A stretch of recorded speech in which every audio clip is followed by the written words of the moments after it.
Thanks for joining me on episode 858 of the Inspired Stewardship Podcast. Hello, my friend. This is Dr. Brad Miller from the Pathway to Promise podcast. If you'd like to stay inspired, to stay on your pathway to promise, you can't do better than listening to the Inspired Stewardship podcast with my friend, Scott Mader.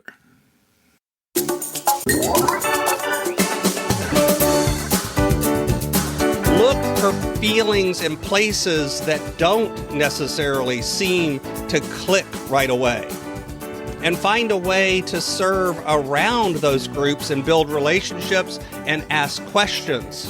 Because the truth is, the funny thing is, as you build relationship, as you build connection, then you'll discover.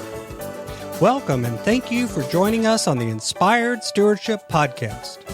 If you truly desire to become the person who God wants you to be, then you must learn to use your time, your talent, and your treasures for your true calling. In the Inspired Stewardship Podcast, you will learn to invest in yourself, invest in others, and develop your influence so that you can impact the world.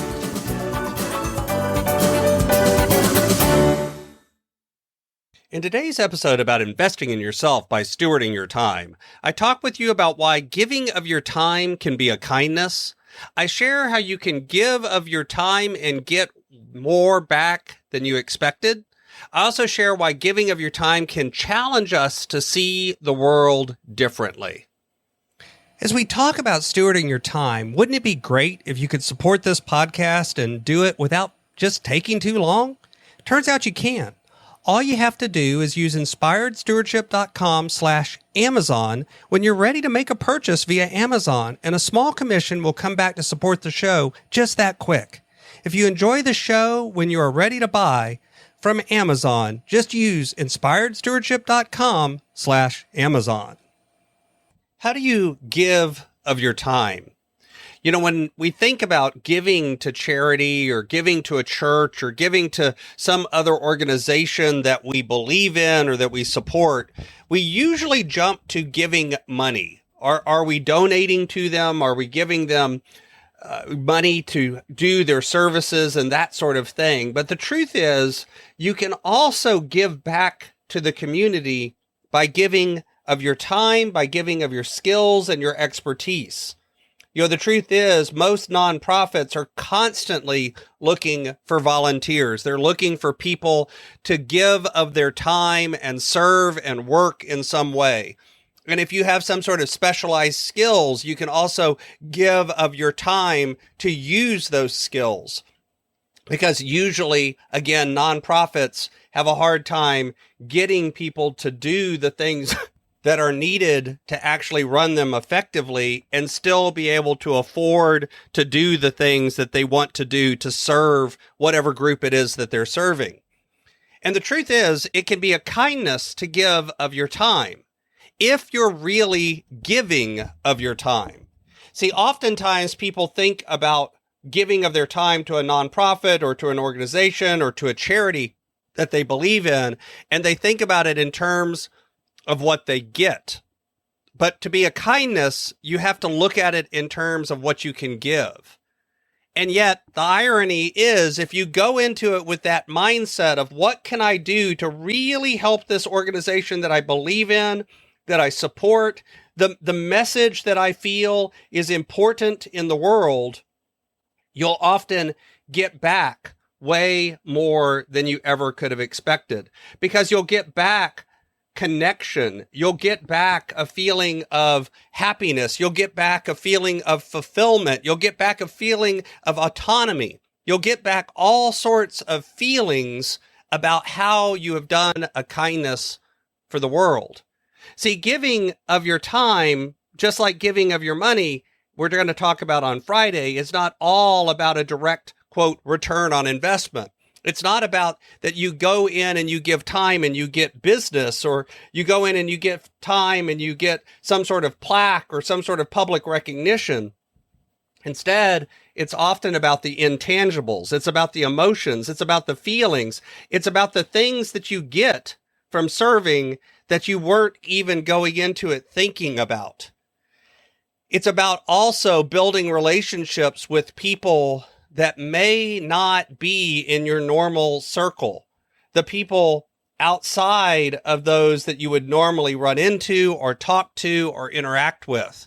Because the truth is, giving of your time to a charity, to an organization that you believe in, will often challenge you to see the world a little bit different. And I would challenge you to sometimes serve for an organization that maybe challenges your worldview.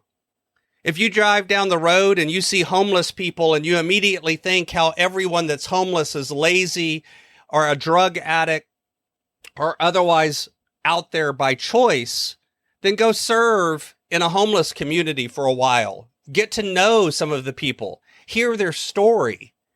And what you'll discover is that your blanket feelings that allowed you to feel better about the fact that there were homeless people may not be right. That yes, there may be some folks that fit into the neat little box that you've created, but there's probably folks that don't as well.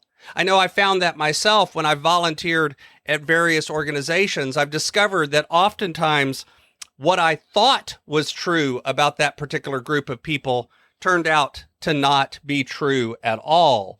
It turned out that my generalizations, my beliefs, my feelings about this group were wrong. And so you can challenge yourself to serve not just in organizations that fit into a neat little box in your mind, but branch out and go further afield. Look for groups that fall outside of your belief system. Look for feelings and places that don't necessarily seem to click right away. And find a way to serve around those groups and build relationships and ask questions. Because the truth is, the funny thing is, as you build relationship, as you build connection, then you'll discover that the time you give not only helps you have a kindness that changes the world and serves other people and helps them get a little better off, but it changes you too. It makes you see the world differently. It makes you feel differently about others and about yourself. And as you can do that, it opens your mind to begin seeing things that perhaps you were blind to before. So how are you going to give of your time? Where are you going to serve as a volunteer? Whether it's for a little bit or for a long period of time. How can you get out into a community that you normally wouldn't have contact with and build relationships and connection? Thanks for listening.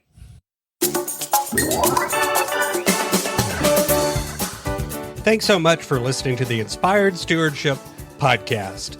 As a subscriber and listener, we challenge you to not just sit back and passively listen, but act on what you've heard and find a way to live your calling.